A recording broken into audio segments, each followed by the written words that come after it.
Hey guys, it's Tom Terrific from Terrific Talk. Today I've got something very special to share with you.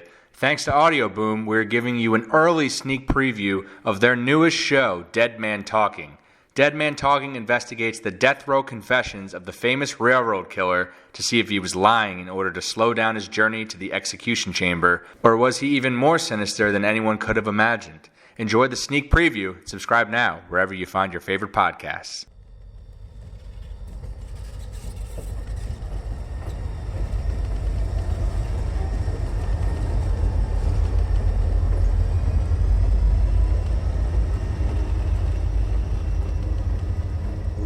The train track itself from the parish home, I would say, was maybe less than 50 feet.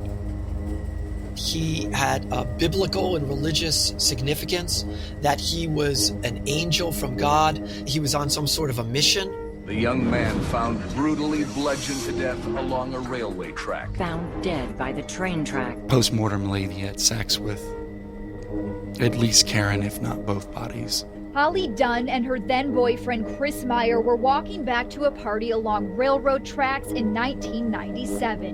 What was supposed to be a fun night would have a dark turn of events. I want people to know that he was an evil person. He was someone that wanted to do harm to people. Complete paranoia. Just fear at every corner. We're now sleeping with guns, and we're now carrying guns everywhere we go.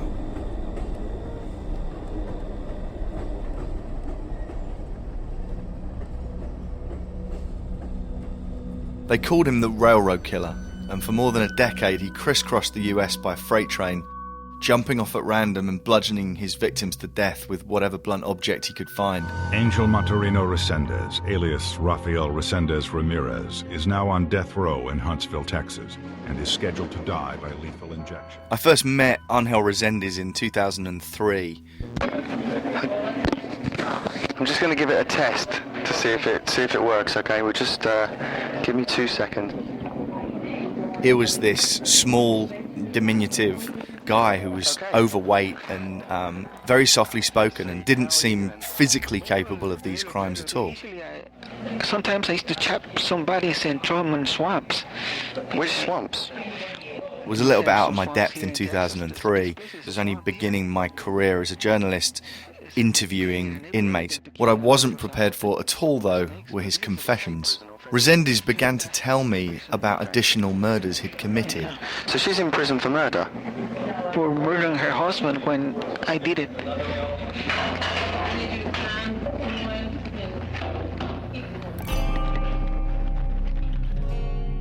I was shocked there'd been no real investigation into this confession and that a woman was still serving life in prison for the murder.